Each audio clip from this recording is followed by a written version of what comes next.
saw this video. This was after Trump won in Iowa. And I believe it's important that people, preferably African American people, to understand rhetoric, this dangerous rhetoric that's being used. I'm talking about race and religion being used to divide people. Now, what stood out to me was I noticed on MSNBC their coverage of Reid, who took shots at believers.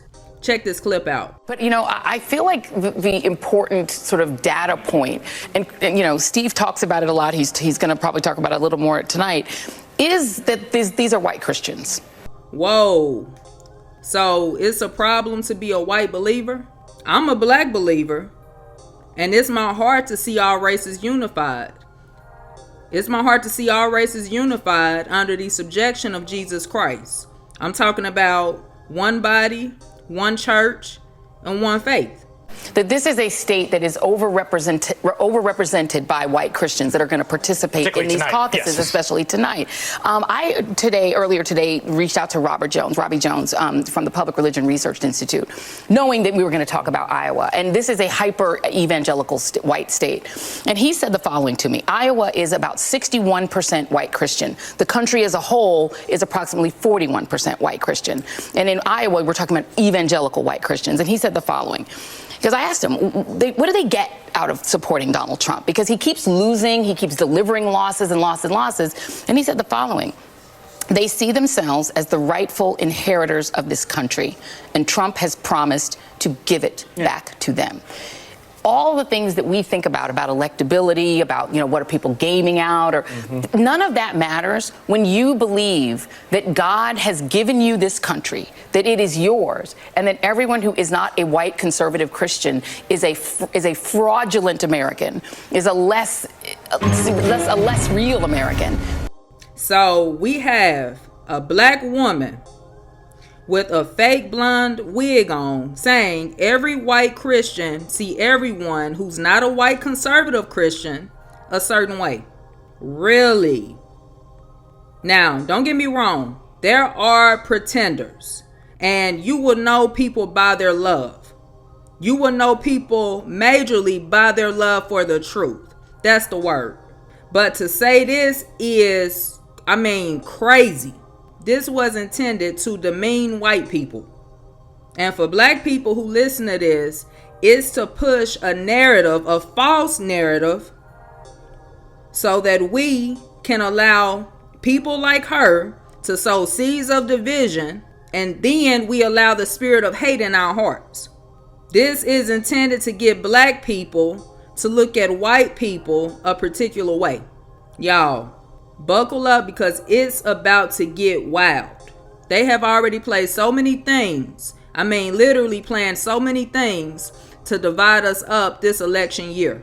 And notice she asks, what do white people, what do they get out of supporting Donald Trump? And it's because they see themselves as rightful inheritors of this country. Do you not hear how dangerous that is? I'm going to say this, because many black leaders, especially within the church, need to be speaking up against this foolishness. And many won't, because it goes against what they've been taught.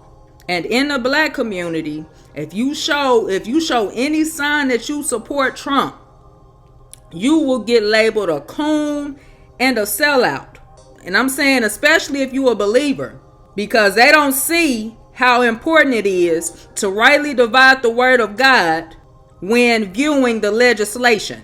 They all caught up on personality.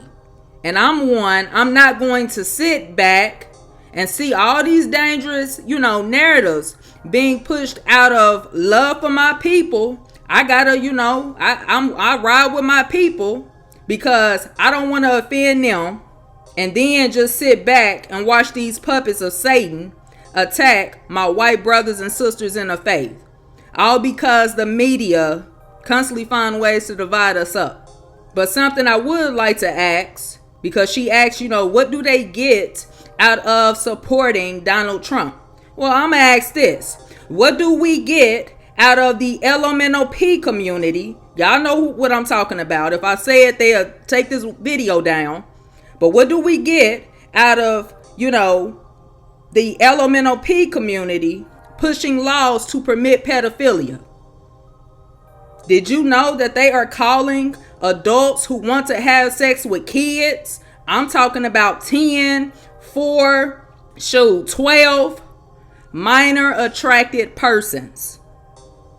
They're not calling it pedophilia. They are saying that it is minor attracted persons. What do we get out of pornography being put in children's books? They are putting books in public schools. Parents are finding them in the libraries to pervert how they view themselves and their sexuality. What do we get out of being able to kill an unborn child up to 32 weeks pregnant? What do we get out of same-sex marriage? What do we get out of these elites pushing for a one-world government?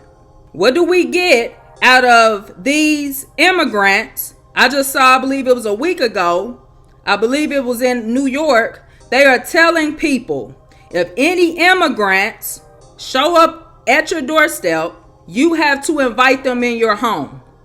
But see, back in 2020, Trump was talking about building a wall, and like many black folks, they thought he was being racist because they listened to the media and allowed the media to manipulate their emotions. That's why he talked about building a wall. Now look at us. I believe it's going on in Chicago too.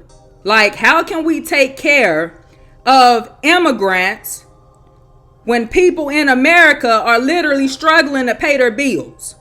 People are struggling because inflation, because you got Sleepy Joe who keeps giving all this money away to everybody except the people in America. And so then we have people like Joyce Reid concerned with Christians voting for Trump. It's time to wake up. It's time to wake up. But hey, that's enough of my thoughts.